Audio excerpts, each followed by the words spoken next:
Welcome to Donmar TV News Channel. Kasi maraming nagagalit. Marami daw nagagalit kay Gerald Anderson. Ay sabi ko, ano ba naman nagkinagagalitan nila doon sa mamang yon? Hindi naman ang... Medyo laos naman. Ay, joke lang. Joke lang, biro lang. Nagagalit daw sila kay Gerald Anderson sa pag-amin nila na jowa sila ni Barreto. Ano bang pakialam nyo? Buhay nyo ba yan? Kayo bang papakasalan? Kayo bang sasamahan niya? Kasi daw, ang totoo, ginost daw niya si Bea. Hindi daw nagpaalam. Oy, anong pakialam nyo kung hindi siya nagpaalam? Kayo ba ang nanay ni Bea? At saka ano na yon? Understood na yon. Understood na kasi yon. Pag hindi ka na kinausap, alam mo na, huwag ka na nag-iinarte. Yun na rin ang ibig sabihin nun. Baby Kai Michelle. Oy, Baby Kai. Hey, Baby Kai na ba, Baby Kai? Welcome to Banateros. Hindi ko kasi naintindihan. May ganun-ganun pa. May pauba-ubaya pa. Ang simple-simple lang naman ang buhay. Kung ayaw na sa'yo, di wag. Move on. M. Camero, salamat po. Ang sabi po kasi sa akin ng mga kababaihan, mga nakakausap ko, ang babae daw kasi ang tagal mag-move on. Eh naman kasi, kayo mga babae minsan move on din pag may time. Kasi tingnan no, pag hindi kayo nag-move on ha, yung lalaki nagpipiesta-piesta na, yung lalaki kung kani-kanino na nakikisama, yung lalaki kung kani-kanino na nakikiapi. Di ko sinabing si Gerald Anderson ha. Pero yung lalaki, nagsasaya na, ikaw, naglulok mo ka ba sa bahay?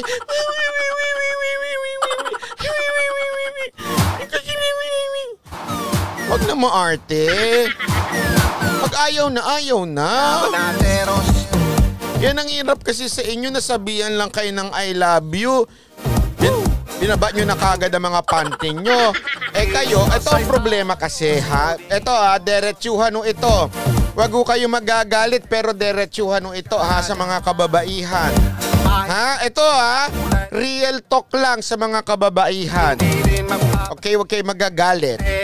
Kasi minsan, na mga kababaihan, masyado dito. Hindi dito ginagamit. Kaya tuloy, ganun na nangyayari. Masabihan lang, I love you. Talagang, ay, mahal niya na ako. Tanga. Gusto ka lang niyang makuha, mabitag. Akala mo si Tulfo lang ang bibitag. Yung mga kalalakihan ng bibitag yan.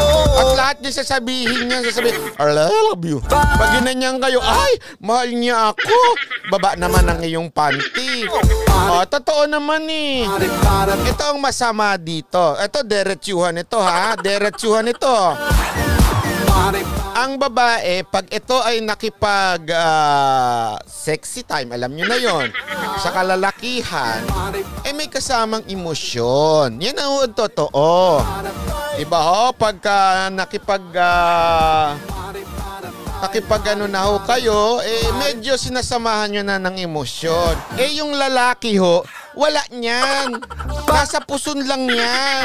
Pagkatapos niyan, baka madiri na yan.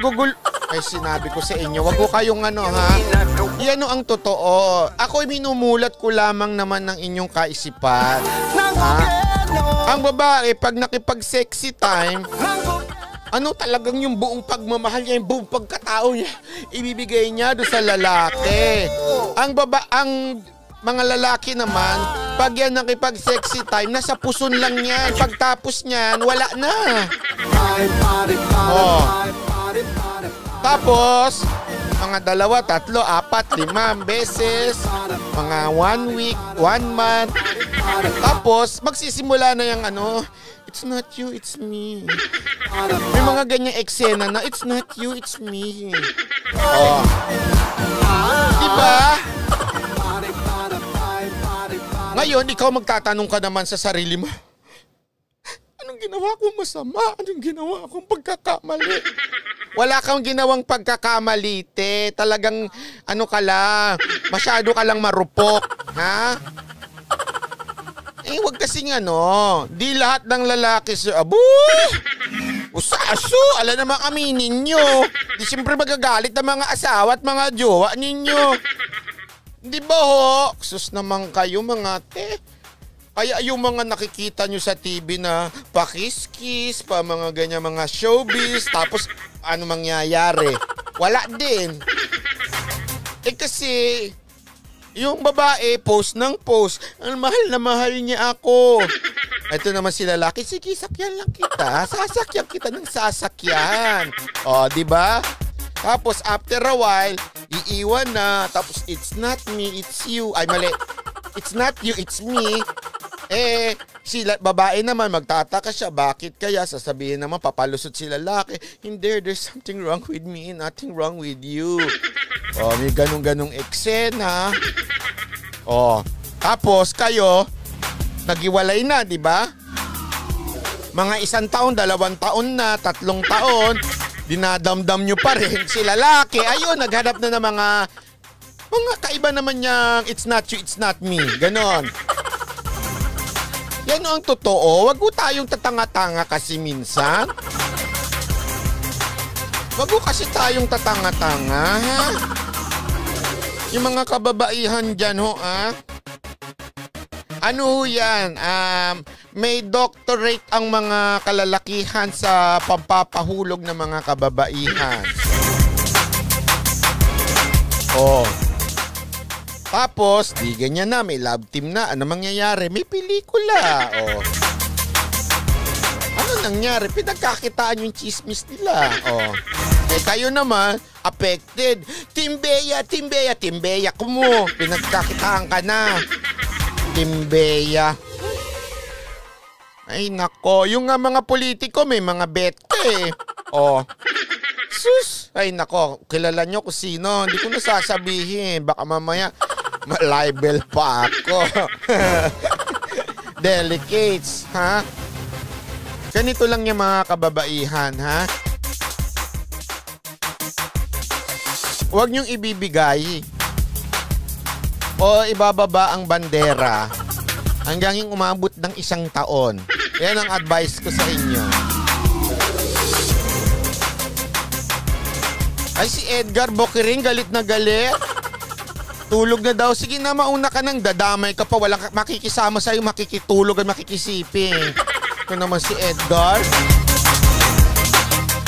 Ay, nako, tagal naman ng 1 taon, Banat Bay. Oo naman, ganun talaga. Diyan mo malalaman, tingnan mo, pagka mga 2 weeks, 3 months, ganun na. Magsasawa na yung kakaantay, maghanap na ng iba yan. Ibig sabihin, ang habol lang sa'yo, yung tsuktsakan lang. Ayaw nila ng pagmamahal talaga. Ibig sabihin, kasi alam mo ngayon ha, marami ng ganyan. Ang hinahanap lang yung ganon, hindi yung pagmamahal, yung totoong pagmamahal ha. Kasi syempre nga naman, ang hirap ng buhay, malungkot, wala makausap. Di ba? Ay pagandang paabutin nyo ng 1 taon, tingnan ko lang. Kung makatiis yan, pag nakatiis yan, aba, God bless, napaka-ano ho niyan. Kaya nga gustong-gusto ko yung yung relationship ng, chismis talaga ito, chismis. Kay Alex Gonzaga, tsaka yung sa jowa niyang hawig ko daw. Ay, joke lang! Peace!